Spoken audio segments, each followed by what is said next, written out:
بسم اللہ الرحمن الرحیم۔ Historical world T V YouTube channel کے معزز خواتین و حضرات، السلام علیکم۔ کربلا دین اسلام قربانی کا نام ہے۔ اس کے سال کی ابتدا و انتہا قربانی سے ہی ہوتی ہے۔ اسلامی سال کے پہلے ماہ محرم الحرام نواسۂ رسول حضرت امام حسین نے اپنے 72 جانثاروں کے ساتھ دین اسلام کو بچانے کے لیے میدان کربلا میں قربانی دی، تو دوسری جانب اسلام کے سال کے آخری مہینہ ذوالحجہ میں پیغمبر خدا حضرت ابراہیم نے خدائے بزرگ برتر کی خوشنودی و رضا اور مسیحت و یازی کی پیش نظر اپنے گوشہ جگر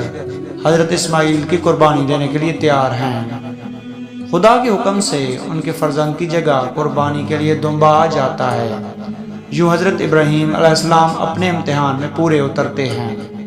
چنانچہ ہم دیکھتے ہیں کہ اسلام ہی دنیا کا وہ واحد عظیم دین حق ہے جس کے آغاز و اختتام دونوں میں شہادت و قربانی نمایاں طور پر نظر آتی ہے۔ یوں تاریخ اسلام کا ہر باب ہی انتہائی خون آشام علم انگیز واقعات کو اپنے دامن میں سمیٹے ہوئے ہے، لیکن ان میں وہ باب بڑا ہی خونے کبا اور شفق رنگ جس میں معرکہ کربلا کی داستان عشق بیان کی گئی ہے، جس کو لکھتے ہوئے قلم کا سینہ شک ہوتا ہے، دل کپ کپا اٹھتا ہے، روح تھر تھرا جاتی ہے، بدن کے رونگٹے کھڑے ہو جاتے ہیں۔ حضرت امام حسین رضی اللہ تعالیٰ عنہ ہی وہ عظیم المرتبہ شخصیت ہیں جن کا عاشورہ اس کے آئینہ کی مانند ہے، جس میں حقیقی عزت، آزادی، شرف، واقعیت، بلند انسانی اقتدار اور اللہ کا راہ عکس دکھاتی ہیں، جبکہ ان کی کربلا کرامت بیداری، لیاقت، ایمان اور اصلاحات کو مرکوز محو نظر رکھتی ہیں۔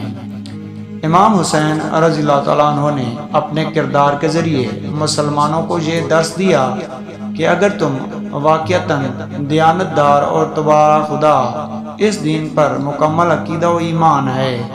تو پھر تم پر لازم ہے کہ تم اللہ کے دین کے مطابق مشرکین کے مقابلے کے لیے اٹھ کھڑے ہو اور ناموس الہی کی حفاظت کے لیے ذلت اور رسوائی کی زندگی قبول کرنے سے انکار کر دو۔ حقیقی آزاد اور مسلمان انسان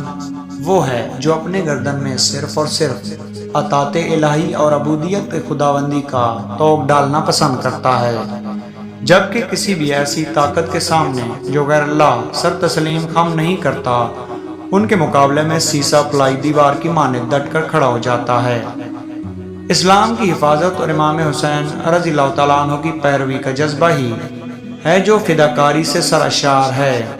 اور اس کی کوئی حد نہیں ہوتی۔ یہی وہ جذبہ ہے جو جان و مال، بیوی، بچوں اور اپنے تمام گھر بار تک قربان کر سکتا ہے۔ حضرت امام حسین رضی اللہ تعالیٰ عنہ کو نہ تو ملک گیری کی ہوس تھی نہ وہ ذاتی اقتدار چاہتے تھے۔ امام حسین علیہ السلام کا مقصد شہادت دراصل اسلام کی آئینہ عظمت کو نہ مٹنے والا نقش قائم کرنا تھا، ایک ایسا معاشرہ جس میں طاقت اور اقتدار کو ہی حق نہ سمجھا جائے بلکہ حق کو حق سمجھنے اور اس پر عمل پیرا ہونے کی ضرورت محسوس کی جائے، ضمیر نفس کا رواج دیا جائے، انسانی ہمدردی، رواداری، امن پسندی، صبر و شجاعت، ایثار و قربانی اور دشوار منزلوں کے سامنے آنے پر پائے ثبات میں لغزش نہ ہو۔ امام حسین رضی اللہ تعالیٰ عنہ کا یہ اعلان تاریخ اسلام میں کتنی اہمیت رکھتا ہے۔ حکومت قرآن و سنت پر قائم نہ ہو تو ظالموں اور جابروں کے ساتھ تعاون کرنا نہ صرف گناہ ہے بلکہ جو شخص دیکھے اور خاموش رہے اس کا شمار بھی ان ظالموں میں کیا جائے گا۔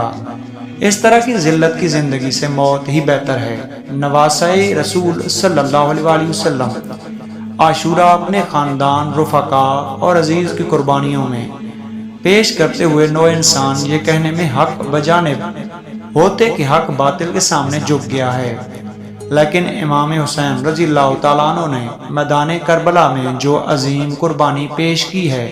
اس نے یہ ثابت کر دیا ہے کہ باطل ہمیشہ مٹنے والا ہے، خواہ اس کے پیچھے کتنی بڑی طاقت ہی کیوں نہ ہو۔